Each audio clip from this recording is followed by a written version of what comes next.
A lot of retirement portfolios look better on paper than they actually are. Today we're talking about fake diversification, overlapping funds, and how to know if your investments really fit your age and retirement timeline. And we're going to do it today on the Howdy Neighbor Retirement Show. It's the Howdy Neighbor Retirement Show.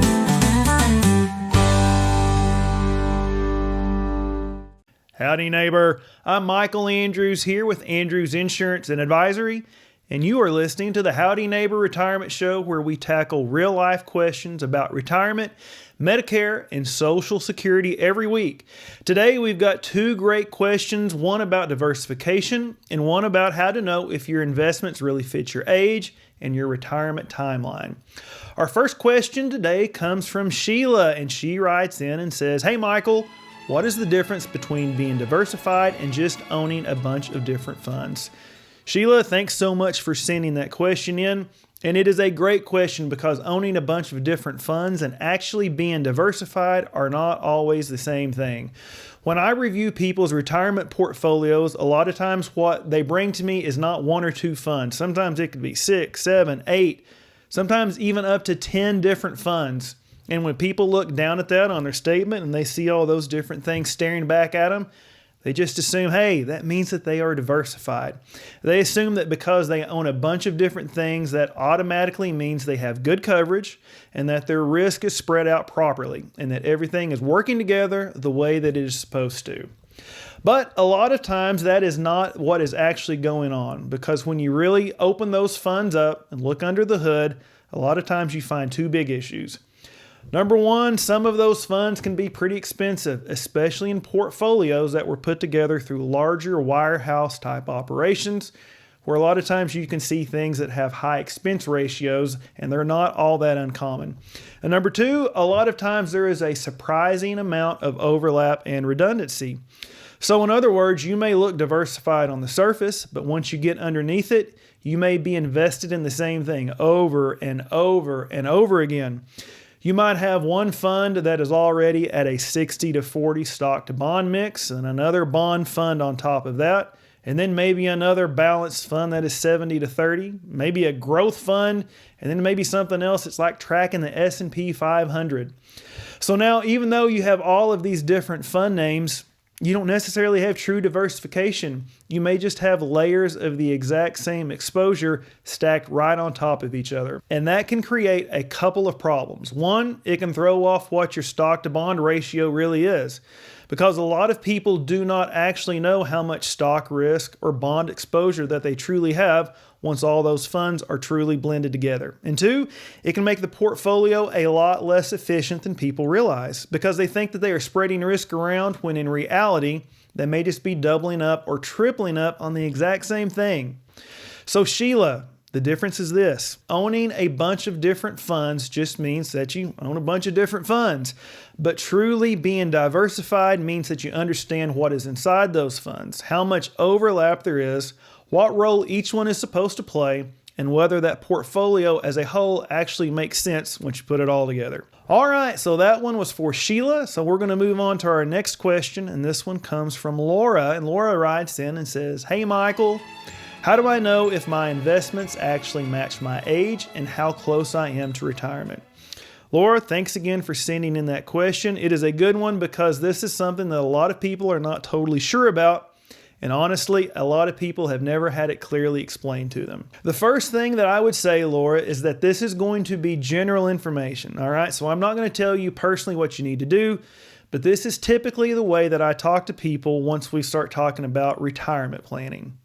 The first thing we need to figure out is your timeline. So in other words, when are you planning on retiring?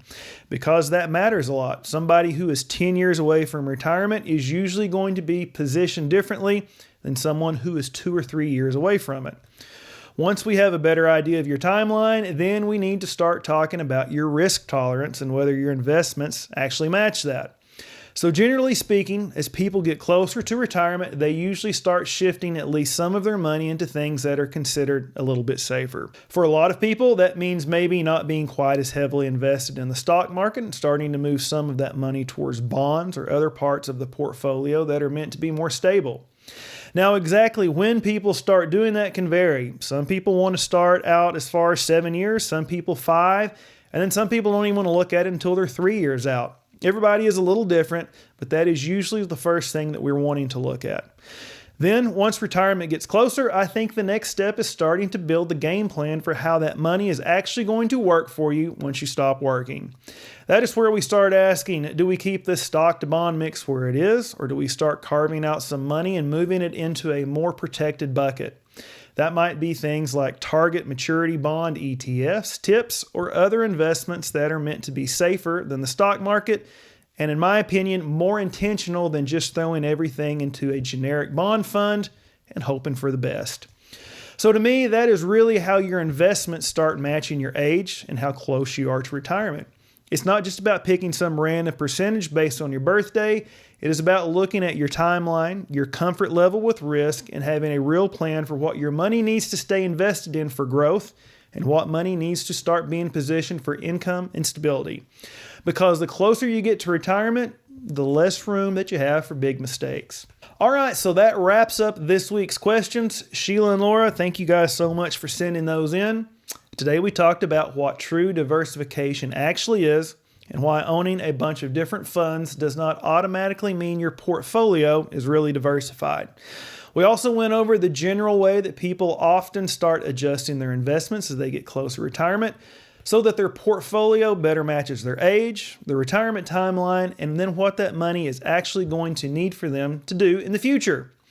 So if you've got a question that you would like for me to tackle on the show, if you would, shoot me an email at michael@andrewsadv.com. I read every single one of them, and I might answer yours on a future episode.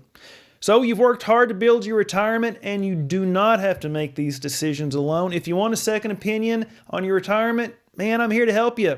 It doesn't cost anything for me to take a look, but not letting me, it could cost you thousands. So if you're ready to take this relationship to the next level, you can call or text me at 918-842-7379, or head on over to andrewsadv.com and click on my calendar to schedule a time that works for you.